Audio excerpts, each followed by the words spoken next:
কি করছিস তুই এসব? তুই কি ভুলে গেছিস আমি তোর বড় বোন? আপু, আমি আজ তোমার কোনো কথাই শুনবো না। রাতুল, তুই আমার ভাই, আর ভাই বোন কখনো এসব করতে পারে না। চুপ থাক, তুই আমার বোন হ, আর যাই হোক আজ আমার মাথা নষ্ট। আমি আজ কোনো বাধা মানব না। তারপর আমি আমার ছোট ভাইয়ের কাছ থেকে কিছুতেই রেহাই পেলাম না। আমি যখন ঘুমিয়ে পড়লাম তখন আমার বিছানায় এসে আমার সাথে যা করলো তা শুনলে তোমাদের মাথা ঘুরে যাবে। তাহলে আসল ঘটনাটি শুরু করি। আমার নাম রাতুল, আমি খুবই একটা স্মার্ট ছেলে। ছোটবেলা থেকেই আমি আমার বড় বোন নিপার প্রতি দুর্বল। সব ভাই বোনের মাঝে আমি বড় বোনকেই বেশি পছন্দ করি। বড় ভাই, মেজ বোন, ছোট বোন আর ছোট ভাই সব এক দলে থাকলেও আরেক দলে শুধু সেজ ভাই, আমি আর বড় বোন নিপা থাকি। সব মিলে আমরা 4 ভাই আর 3 বোন। বড় 3 ভাই, তারপর 2 বোন, তারপর ছোট ভাই আর ছোট বোন। আমি মেজ, আমার বয়স এখন 21 বছর। আর বড় বোন নিপার বয়স এখন 22 বছর। এ কাহিনীর শুরু আমাদের জন্ম থেকেই।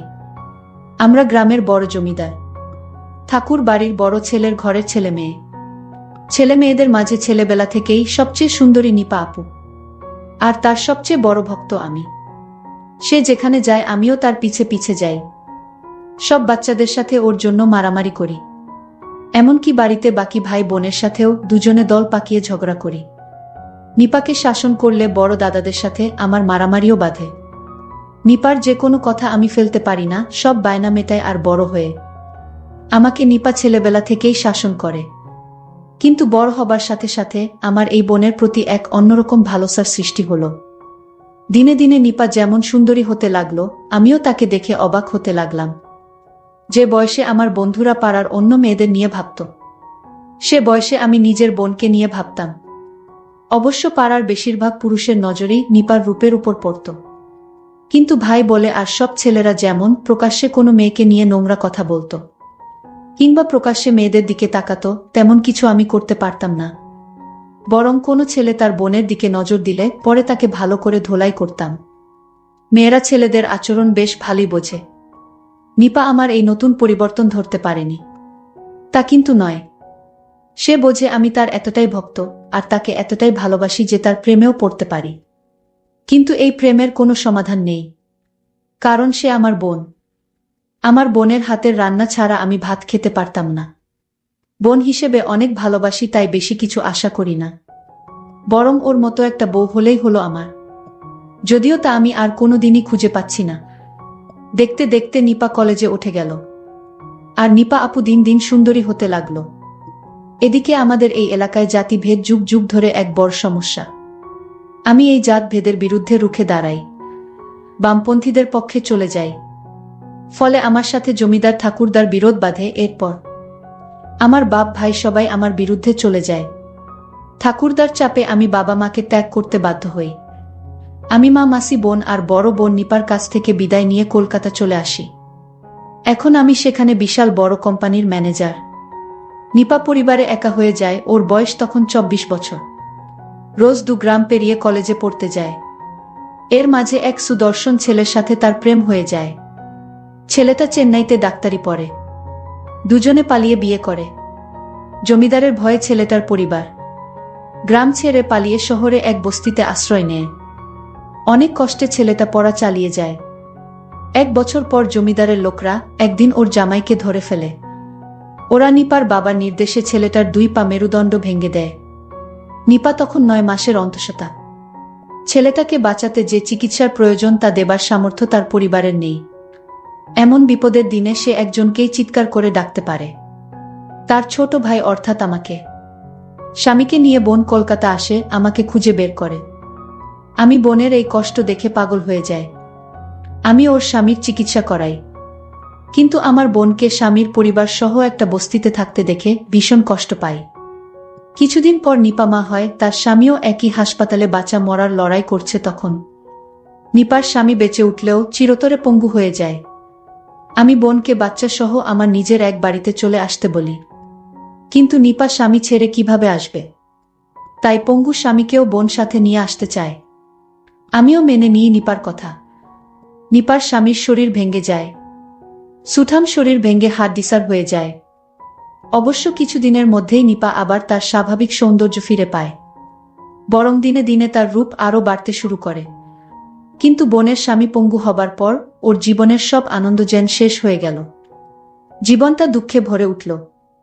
একে তো শ্বশুর কুলে কেউ নেই যে আর্থিকভাবে সাহায্য করতে পারে, অন্যদিকে পঙ্গু স্বামীকে বিছানায় খাওয়া দাওয়া, টয়লেট করানো।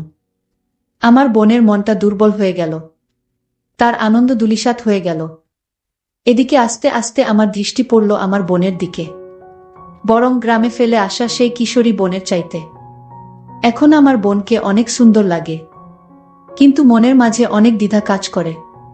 এই দোটানা কাটিয়ে অবশেষে সিদ্ধান্ত নিয়েই ফেলি, যা হয় হবে, একবার বোনকে। এইটুকু নিশ্চয়ই আমি আদায় করতে পারব বোনের কাছ থেকে। এটা করে আর ওর কোনো ক্ষতি হবে না, বরং ওকে সহ ওর বাচ্চাকে স্বামীকে ভরণ পোষণ করার গুরু দায়িত্ব যখন আমি পালন করেছি, তাই আমি বিশেষ কিছু দাবি করতেই পারি। আমি ভেবে নিলাম আমার বোনকে আমি বলবো আমি তার কাছে কি চাই। আমি আমার বোনকে বলতেই হবে, তাছাড়া আমার মনকে আমি স্থির করতে পারছি না। নিপার চোখে আমার এই পরিবর্তন ঠিকই ধরা পড়ে, কিন্তু আমি এখন তার একমাত্র গুরুজন, তার উপর অনেক দাবি আছে আমার। ছোটখাটো বিষয়ে আমাকে আর কিছু বলতে পারে না আগের মতন। আস্কারা পেয়ে আমি আরও এগিয়ে যাই। নিপা কোনো মতে স্বাভাবিক আচরণ করে। পঙ্গু স্বামীর ঘরে রোগীর ঘরের মতো দুর্গন্ধ, সুস্থ মানুষ এ ঘরে থাকতে পারে না, আর বাচ্চা থাকলে অসুস্থ হয়ে যাবে। একদিন আমি সে ঘরে গিয়ে তা টের পেলাম। তারপর বাচ্চাটাকে নিয়ে অন্য ঘরে শুতে বললাম নিপাকে। ওর স্বামীর জন্য বিশেষ বেডের ব্যবস্থা করা হলো। নিপা যে ছোট ঘরে বাচ্চাটাকে নিয়ে থাকতে শুরু করলো। তার পাশেই আমার বড় স্টুডিও বেডরুম। মাঝে মধ্যে বোনকে ডেকে এনে দুজনে একসাথে টিভি শো দেখি। তখন বোনকে বলি আমি তোমার কাছে থেকে কিছু চাই, সেই সুযোগের অপেক্ষায় থাকি। এভাবে ধীরে ধীরে 6 মাস পর নিপার জীবন থেকে তার স্বামী রোগে আরও দূরে সরে গেল, একটা বোঝায় পরিণত হল। বোনের স্বামী এখন একেবারে বিছানা থেকে উঠতে পারে না, দিন দিন রোগে দুর্বল হয়ে গেছে। আমার বোন তখন অসহ্য যন্ত্রণায় ভুগতে থাকে। একদিন বোনকে নিয়ে টিভি দেখতে দেখতে আমি বোনকে বললাম, বোন আমার একটা কথা রাখবে। সে বল, কি কথা? আমি বললাম, আমি ছোটবেলা থেকেই তোমাকে অনেক ভালোবাসি, আর এখন তোমার অনেক কষ্ট, সেটা আমি সহ্য করতে পারছি না। বোন বলল, আমার কপালে যা আছে তাই হবে। আমি বললাম, তোমাকে এভাবে কষ্টে আমি রাখতে পারি না। আমার বোন তখন বলল, এখন কি করতে চাস?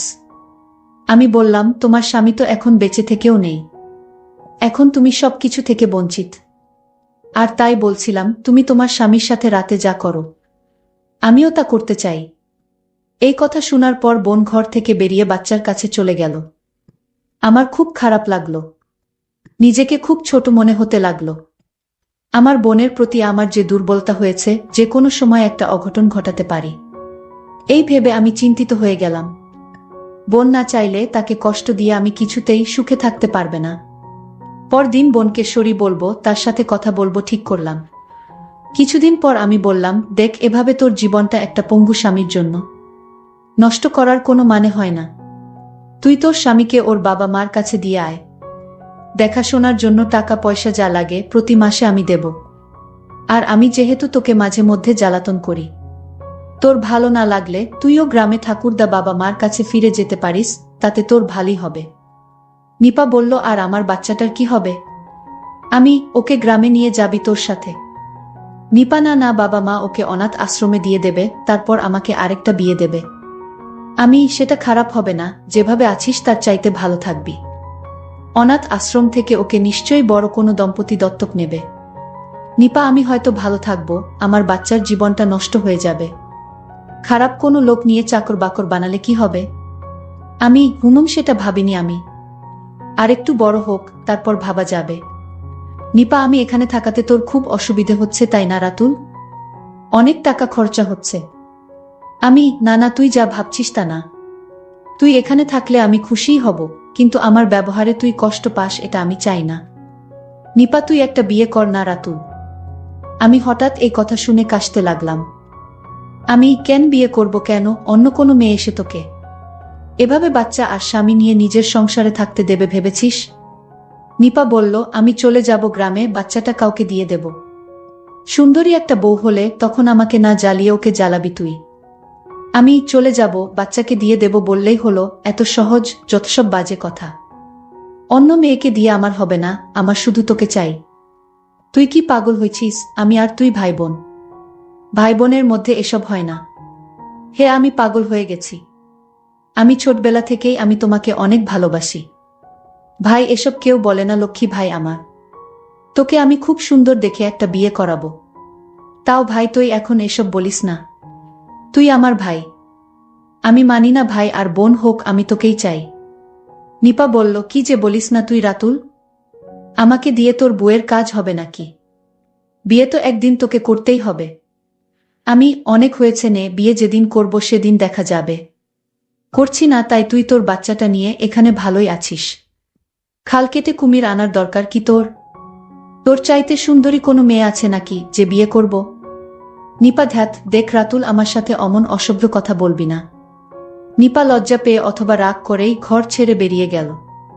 ছোট ভাইয়ের এই আবদার আমার আর ভালো লাগে না। আমি যে এখন কি করি? পরদিন রাতুল অফিস থেকে ফিরে বোনের ঘরে গেল খাবার দিতে বলবে বলে। আমি খাবার দে নিপা। নিপা আসছি রাতুল, বাচ্চাটাকে ঘুম পাড়িয়ে। তারপর বোন আমাকে খাবার দিল। খাবার পর আমি বোনকে আমার ঘরে আসতে বললাম। বিছানায় শুয়ে কি করতে বলবো সেটা ভাবতে লাগলাম। আমি বললাম, আমার মাথাটায় আজ প্রচণ্ড ব্যথা, আমার মাথাটা একটু মালিশ করে দিবা। আমি আমার ভাইয়ের মাথায় মেসেজ করে দিচ্ছিলাম। ভাই তখন বলল, বোন তোর হাতে জাদু আছে, তুই আমার মাথাটা একটু মালিশ করে দিতেই মাথার ব্যথা চলে গেছে। তারপর আমি ঘুমিয়ে গেলাম। রাত যখন 2টা বাজে তখন আমার ঘুম ভেঙে গেল। আমি দেখলাম আমার বোন ঘুমিয়ে আছে। আমি আমার বোনকে দেখে আশ্চর্য হলাম। মনে হয় আল্লাহ নিজ হাতে তাকে বানিয়েছে। আমি আর কোনো কিছুই ভাবতে পারছি না। আল্লাহর সৃষ্টি কত সুন্দর। আমি আর কিছুই না ভেবে আস্তে আস্তে বিছানা থেকে উঠে বসলাম। আমি দরজাটা লক করতে ভুলে গেছিলাম, আর তাই দরজার কাছে গেলাম। দরজাটা লক করে আবার বিছানায় এসে বসলাম। তারপর আমি তার ঘনিষ্ঠ হতে শুরু করলাম। বোন তখন বিছানা থেকে উঠে আমায় বলল, কি তুই এখনো ঘুমাসনি? আমি বোনকে বললাম, আমার কিছুতেই ঘুম আসছে না। আমার বোন বলল, তাহলে কি করলে তোর ঘুম আসবে শুনি? আমি বললাম, আমি তোমাকে বউ হিসেবে দেখতে চাই, তাহলেই আমার ঘুম হবে। ঠিক আছে, তুই জানতে কি না জানিস না, আমি তোর আপন বোন না। আমাকে অনাথ থেকে তোর বাবা নিয়ে আসছিল। তোর বাবা একজন দয়ালু মানুষ, আর তাই আমাকে একদিন রাস্তায় কান্না করতে দেখে আমায় তোদের বাড়িতে নিয়ে আসে। আমার বয়স তখন 5 কি 6 হবে। আমার মা বাবাকে আমি জানতাম না, আর তাই তো আমি আমার বাচ্চাকে ছেড়ে আমি নতুন বিয়ে করতে পারবো না, তাকে অনাথে দিতে পারবো না। অনাথে থাকার কষ্ট আমি বুঝি, কারণ আমি অনাথে ছিলাম। আর তাই আমিও তোকে চাই। তুই আমার পাশে থাকলে আমার সন্তানটাকে মানুষ করতে পারবো। আর তাই তোর প্রস্তাব আমি মেনে নিলাম। বন্ধুরা, আজকের গল্পটি কেমন লাগলো তা অবশ্যই কমেন্ট করে জানাতে ভুলবেন না। আর এরকম নতুন নতুন ভিডিও পেতে আমার চ্যানেলটিকে সাবস্ক্রাইব করে পাশে থাকবেন। ধন্যবাদ।